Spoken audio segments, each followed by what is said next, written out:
간밤 뉴욕 증시에서 나왔던 뜨거운 종목과 인사이트를 정리해봅니다. 이항영의 월가이드 시작합니다. MTN 이항영 전문위원 모셨습니다. 안녕하십니까? 네, 안녕하세요. 네, 안녕하십니까? 자, 오늘의 핫스탁 세 가지 열어보도록 하겠습니다. 첫 번째 핫스탁은 코스트코입니다. 연말은 연말이네. 연말 소비 시즌은 확실히 다르긴 하네요. 근데 뭔가 다들 아끼고 아꼈던 마지막 한 발을 발사하는 그런 느낌은 있기는 하지만 어찌됐든 소매유통주들이 강세를 보이고 있고요. 그 안에서 대장주인 코스트코의 상승세 확실히 좀 눈에 띕니다. 네, 코스트코도 이제 사상 최고를 바로 목전에 두고 있는데요. 그에 앞서서 오늘 그 블랙 프라이데이 시즌에 이제 막바지에 들어서 있지 않습니까? 예, 그렇죠. 이제 사이버 먼데이가 진행되고 있고 사이버 먼데이에 대한 상황은 이제 내일도 업데이트가 될 텐데요. 일단 블랙 프라이데이의 그런 시즌을 맞으면서 최고의 위너 두 개를 한번 간단히 먼저 좀 특징주로 소개하고 가겠는데요. 네. 제가 지난주 수요일 날 목요일 날 방송하면서 올해의 연말 쇼핑 시즌 그리고 블랙 프라이데이 시즌에 대해서 좀 말씀드렸잖아요. 그러면서 특징으로 보면 BNPL 결국 지금 사고 나중에 갚는 거. 그쵸. 우리를 보면 우리 대한민국은 이제 무이자 3개월의 대표적인 나라인데요. 미국은 이제 그렇지 않아 갖고 이제 그게 한 3, 4년 먼저 이제 활성화되기 시작했는데 올해 이제 그게 엄청 커진다고 말씀드렸는데요. 그 효과가 나타난 거죠. 어펌의 이 주가가 오늘 10% 이상 급등을 하면서 올해 오늘 제일 많이 올라간 주식 중 하나 뽑혔습니다. 전주 대비를 보면 그 BNPL 시장이 50% 정도. 그러니까 전주니까 이제 쇼핑 시즌이 아니었으니까요. 뭐 그렇게 되겠는데 전년 동기 대비를 보면 이번 BNPL 시장이 20%나 늘어났고요. 이 CEO가 지난번에 실적 시즌, 이번에 그리고 블랙 프라이데이 직전에도 인터뷰를 통해서 사람들이 많이 지금 쓰고 있다. 다른 사람들은 이 자기네 어펌에 대해서 어렵다고 얘기하지만 천만의 소리다 몇 번 얘기했고 저도 이렇게 전화해드렸는데요. 여하튼 BNPL 시장이 전년 동기 대비 20%나 늘어나면서 주가 급등한 것이 첫 번째 특징이 되겠고요. 물론 아마존도 좋았지만 올해 또 하나의 두 번째 승자는 쇼피파이입니다. 쇼피파이가 전년 동기 대비 지금 이 블랙 프라이데이 시즌에 무려 41%나 매출이 늘어나면서요. 오늘 쇼피파이도 4% 이상 급등한 거가 역시 지금 블랙 프라이데이 이번 시즌 물론 중간이지만은요 아마 최고의 승자로 지금 월가에서 부각되고 있다는 것도 좀 참고적으로 말씀드리겠고요. 예. 본격적으로 이제 코스트코에 대해서 말씀드리겠습니다. 저는 이제 늘 그 많은 사람들의 그 시장에 대한 얘기 그리고 주변의 트렌드에 관한 얘기 보면 우리나라 유튜브뿐만 아니라 해외에서도 마찬가지지만 전 세계 주요 국가에서 어떤 상품이 세일한다 얘기하는 것들은 딱 제가 봤을 땐 코스트코 하나밖에 없습니다. 모든 유튜브에 보면 우리나라에도 상당히 유명한 연예인도 이거 하는 걸 제가 예전 연예인인데 이거 아시는 분도 있고 국내 이거 코스트코에서 이번 주 세일 품목을 많이 합니다. 그리고 여기에 가서 꼭 사야 될 건 몇 가지 품목 얘기하는 것들이 있겠고요. 해외도 있고 해외 블로거들 워낙 많이 있고요. 또 하나가 이제 굳이 있다면 우리나라에서 다이소에서 사야 될 것들 많이 얘기를 하잖아요. 그렇죠. 그러니까 유튜브에서 이제 그런 것들이 뭔가 좀 팬덤을 갖고 있는 것들이라고 보셔야 되겠는데요. 코스트코 오늘 594.90달러면서 오늘도 좀 주가 올라갔지만 사상 최고가는 2022년 4월 7일 날 기록했던 608달러입니다. 약간 모자란데 여하튼 이런 것들이 주가가 고공행진을 하고 있다라고 보셔야 되겠고요. 이번 실적도 당연히 기대가 되겠는데요. 12월 14일 날 실적 발표가 예정돼 있습니다. 주당이 이건 3.30달러에 매출은 576.5억 달러 정도 예상되고 있는데요. 이런 발표되는 실적보다 항상 실적 발표 시점 그리고 뭔가 CEO가 얘기하거나 CFO가 얘기하는 그런 이벤트가 있을 때마다 현재 이거 주주들이 기대하는 거가 두 가지가 있습니다. 하나는 이제 그 특별 배당이 되겠는데요. 이 회사는 배당은 분기마다 주지만 배당 수익률은 뭐 0.5%, 1%가 안 됩니다. 그래서 상당히 적게 나오는데요. 항상 이게 또 3, 4년에 한 번씩 특별 배당을 주는 게 이제 특징이 되겠습니다. 트랜스다임 같은 경우는 얼마 전에 특별 배당을 배당했는데요. 트랜스다임은 대신에 분기 정기 배당이 없는 회사인데 여긴 분기 배당을 조금씩만 줍니다. 그러면 특별 배당을 주는 것은 현금이 많이 쌓였을 때 아닙니까? 그런 거를 우리 재무적으로 항목 보면 현금 등가물이라는 항목이 있는데요. 이걸 보시면 지금 사상 최대 수준으로 현금이 현가 등가물이 지금 137억 달러 수준까지 쌓여 있거든요. 그러니까 뭔가 좀 써야 되지 않겠느냐 하는 기대감으로 특별 배당이 또 발표되지 않겠느냐 얘기를 하는 사람들이 있다라고 보셔야 되겠고요. 두 번째는 이제 연회비 인상입니다. 보통 우리 사용자 입장에서 보면 멤버십 피가 안 올라가는 걸 원하지만 실제로 보면 그 주주의 입장에서 보면 좀 올리기를 원하는 거죠. 그렇죠. 그 많은 분들이 이제 그 코스트코의 매출 이런 거 하고 엄청 팔린다고 얘기하지만 코스트코의 가격이 상대적으로 가서 뭐 좋은 물건이 저렴하다 얘기를 많이들 하시잖아요. 이유는 아주 간단합니다. 코스트코의 제품의 전 세계적으로 평균 그 마진율이 8%밖에 안 나옵니다.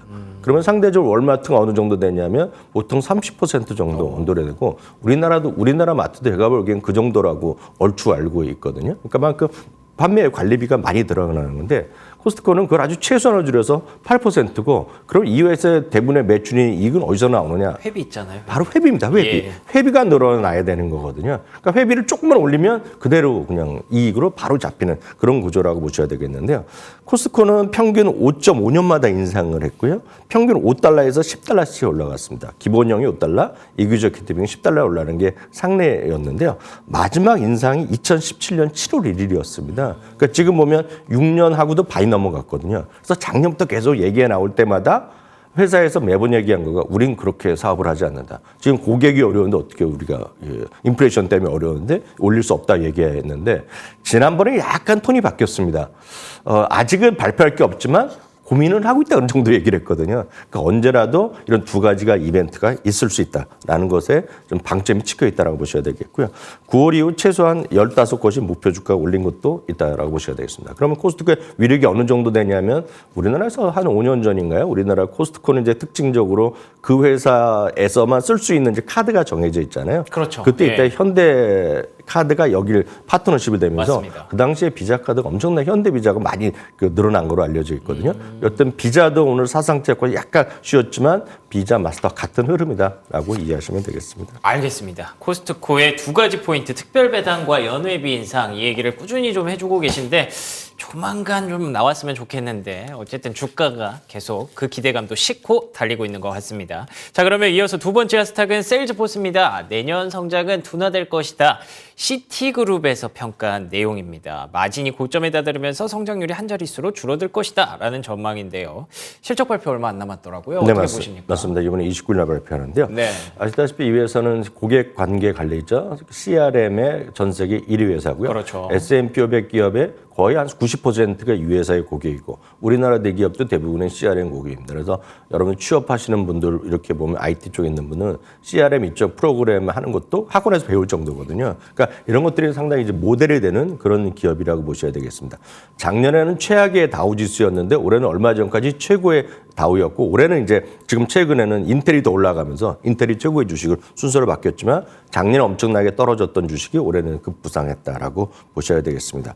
지난 실적 발표 이후에 대거 목표 주가 상회했지만 주가가 계속 오르다 보니까 지난 10월 이후에는 오히려 3곳 정도가 목표 주가를 하야했고 그중에 이제 시티도 들어있다라고 일단 보셔야 그렇군요. 되겠습니다. 그래서 또 파이퍼 샌들러도 투자기를 매수해서 중립으로 내리기도 했거든요. 이것은 근본적으로 주가가 워낙 많이 오른 것에 대한 반작용으로 경계 심리도 분명히 있다라고 보셔야 되겠습니다. 그렇지만 전체적으로 CRM도 엄청나게 좋은 회사고 역시 CRM도 최근 한 2분기 연속으로 AI에 대한 멘트가 나오면서 주가가 좀 올라가는 우상향을 계속했다라고 보셔야 되겠고요. 바로 이런 비슷한 회사들이 많이 업계에 있습니다. 그게 보면 거의 그 소프트웨어를 기반한 회사들이거든요. 그런 회사들에서 꾸준히 관심을 볼 필요가 있다. 이렇게 이해하시면 되겠습니다. 알겠습니다. 자, 그리고 세 번째 하스탁 역시 실적 발표를 앞두고 있는 기업입니다. 풋라커인데요. 시티그룹이 많이 바쁘네요. 마진 희생이 불가피하다. 역시나 좀 안 좋은 의견을 냈습니다. 특히나 투자 의견을 매도로 하향하기까지 했는데 어떨까요? 이 종목은? 그 플라커는 플라커 자체보다 많은 분들이 관심 있는 것이 플라커랑 나이키의 상관관계거든요. 그러니까 우리나라에도 보시면 플라커로 제가 몇 군데 매장 못 가봤지만 저는 신촌에 신촌 롯데리아에 크게 있는 있죠. 네, 네. 엄청 크게 있는데요. 거기도 보면 아마 거의 절반은 나이키 아닙니까? 1층에 가면 있고 딱 네. 나이키 있고 뭐 어떤 곳은 남성 여성은 나눠 있지만 어디에 가더라도 나이키가 그냥 차지하고 있기 때문에 중요하죠. 예, 나이키가 잘 팔리면 이제 플라커가 잘 되는 그런 그림이라고 일단 이해하셔야 되겠는데요. 올해 이제 나이키도 상대적으로 큰 재미 없었고 플라커도 마찬가지였습니다. 여기에는 거시 환경의 악화라든가 재고 수준이 여전히 높다라는 그런 단점이 있었고요. 그렇기 때문에 회사에서 연말보다 훨씬 더 계획보다 많은 프로모션을 진행했다라고 얘기를 이미 했고 이러면 어느 정도 팔렸겠지만 상당히 마진율 악화. 그렇지만 장기적으로 보면 재고 얼마만큼 줄어들었냐가 오히려 호재로 작용할 수도 있다라고 보셔야 되겠습니다. 구체적으로 보면 64%가 나이키 매출이 나오기 때문에 이 나이키의 주가와 플라커는 좀 같이 가는 방향성이 있었다고 보셔야 되겠습니다. 예. 여하튼 나이키의 재미없을 거 마찬가지 이것도 재미없으면서 올해 보면 계속해서 그냥 목표 주가 줄하향. 지금 보시면 빨간색을 그냥 무조건 안 줬다고 보시면 그러네요. 되거든요. 목표 주가 많이 내린 데 이어서 최근에는 투자 의견도 그냥 줄줄이 하향하고 있다라고 보셔야 되겠습니다. 그만큼 시장에서 이런 플라커나 그리고 역시 나이키 마찬가지가 되겠고 요즘은 신발이나 이런 것들도 온라인 주문하시는 분이 워낙 많이 있잖아요. 그리고 당연하죠. 대표 브랜드는 자기에 맞는 신발의 사이즈를 딱 알잖아요. 보통 분들 맞습니다. 하시는 분들은 그러니까 예. 그런 것들이 있다라고 보셔야 되겠고요. 또 하나는 나이키의 거의 독점적인 어떤 그런 운동화, 러닝화 시장에서 아시다시피 호카라든가 온러닝 이런 것들이 소위 대체가 될 만한 떠오르는 그런 브랜드가 꽤 있단 말이죠. 그런 것들이 여전히 이제 극복해야 될 그런 과제가 두 개 모두 있다라고 이해하시면 되겠습니다. 가만히 생각해 보니까 옛날에 플라커, 뭐 ABC 마트 이런 데 정말 많이 갔었는데 요즘은 거의 갈 일이 없는 것 같아요. 이렇다는 게 지금 현재 월가의 시각 그 레드라이트에서 확인을 할 수가 있는 것 같네요. 자, 그러면 이어서 오늘의 인사이트 확인해 보도록 하겠습니다. 오늘의 인사이트 어떤 내용일까요? 과매수 종목에 대한 경계가 필요하다. 최근에 증시가 좀 많이 올라왔던 것 같아요. 그래서 확실히 경계가 필요한 종목이 있는 것 같은데 어떤 종목일까요? 네, 맞습니다. 여러분들 이제 주가가 이제 11월에 워낙 많이 달렸습니다. 지난주까지 해서 4주 연속 달려왔고요. 특히 맞습니다. 지금 그렇게 이제 최근 2, 3주가 더 많이 달린 것은 정확히 11월 14일이었습니다. 11월 14일이 벌써 이제 우리는 금방금방 기억을 잊어버리지만 CPI가 발표됐고 CPI에서 근원 그리고 헤드라인 CPI가 둘 다 전년 동기 대비, 전월 동기 대비 그런 쉽게 얘기해서 4개 항목이 모두 기대 이하가 나오면서 많은 사람이 야 이제부터 모든 것은 끝났다. 금리 환호했죠. 인상은 끝났다. 그래서 예. 금리가 내려가기 시작했고 달러가 내려가기 시작했거든요. 그 다음부터 이제 많은 사람들이 올해 한 번 금리 인상, 내년에 2번 금리 인하를 점도표를 9월 달에 찍어줬지만 그걸 믿는 사람이 없습니다. 올해 금리 인상 끝났고 이제 내년에도 금리 인상 없고 빠르면 5월부터 해서 내년에 4번이 지금 목표거든요. 그러다 보니 많은 사람들이 많이 달리는 거죠. 달리는 것은 기존에 올라갔던 것도 달릴 수 있고 아니면 재미없는 것도 빠질 수 있고 여러 가지 있었지만 많이 워낙 그동안 올라간 거에 대해서 약간의 경계 심리도 있다는 겁니다. 그래서 보면 RSI 항목만이 미국에서 그나마 보는 어떤 기술적 지표라고 제가 가끔 말씀드렸는데 그래서 RSI 기준을 보면 70 넘어가면 뭔가 약간은 과매수 아니냐라는 생각. 그리고 이 오버가 되면 여기서 레버리지 일으키는 건 약간 부담스럽다고 보시면 되겠고요. 예. 30 이하가 되면 약간 과매도라고 이해하시면 되겠습니다. 유의하실 것이 이런 70 이상까지 갔는데 이래서 투자 의견도 약간 좀 매수해서 중립을 받겠다. 이런 것들 하면 좀 주의하셔야 될 것 같고요. 반대로 주가가 많이 내려가고 RSI 30 이하인데 예를 들어서 반대로 오히려 투자 의견이 긍정적으로 바뀌거나 이러면 여러분들 좀 사볼 만한 것도 여러분 좀 판단의 기준을 삼으셔야 되겠습니다. 일단 과매수로 얘기하는 것들을 표를 한번 정리해 봤는데 여기 보시다시피 뭐 무디스라든가 S&P 글로벌 그리고 모토로라 솔루션 이런 것들이 전부 다 과매수 종목으로 분류되어 있습니다. 여기서 몇 종목만 먼저 보시면 무디스입니다. 무디스가 대표적으로 플랫폼 기업이죠. 무디스 그리고 S&P 그다음에 보여드리는 S&P 글로벌이 대표적으로 여러분 신용 등급하고 채권 국가 채권 하는 거잖아요. 예. 여기에 무슨 경기랑 상관없이 그냥 안정적으로 플랫폼 같이 기업을 돈을 버는 기업들인데 이런 것들이 올해 워낙 강했거든요. 이런 것들 두 개 모두 여기에 들어가 있고요. 모토라 솔루션은 저희가 이제 한두 번만 소개해 드렸는데 이게 무전기 시장을 꽉 잡고 있거든요. 지금 그래서 그런 쪽으로 계속 올라갔던 것들인데 이것도 역시 과매수권으로 지금 RSI가 상당히 높게 나오고 있고요. 그리고 여러분들이 무슨 가트너 연구소의 통계를 이렇게 많이 보신 적이 있을 텐데 저희도 인용해 드렸고요. 이게 IT라는 심볼을 갖고 있는데 가트너가 소위 IT 컨설팅 기업입니다. 이것도 역시 RSI가 높게 나오면서 과매수에 일단 경계 심리를 받고 있겠고요. 비자나 마스터카드는 상당히 주가가 올라가고 있지만 기술적으로는 좀 많이 올라갔거든요. 그러니까 RSI에 대한 부담감이 있는 종목이 그렇군요. 그리고 마스터카드도 마찬가지, 비자도 거의 마찬가지라고 보셔야 되겠습니다. 반대로 좀 과매도라고 하는 것은 70 이하로 가는 것인데요. 이거 30 이하로 가는 건데 과매도 종목을 오히려 좀 여러분 보실 필요가 있습니다. 특히 올해 워낙 많이 떨어진 것들 중에 먼저 살아난 것들이 최근에 무슨 알게 모르게 어저께도 보여드렸다시피 코카콜라라든가 맥도날드 이런 게 불같이 살아나고 있지 않습니까 지금? 그쵸, 그런 맞습니다. 것들도 얼마 전까지 한 달 전만 하더라도 과매도 종목이었다고 보셔야 되겠고요. 거기에 나오는 것들이 시그마라든가 그 FB 그리고 시스코 이런 것들이 여기 속해 있는데요. 대표적인 것은 역시 시그나입니다. 보험회사인데요.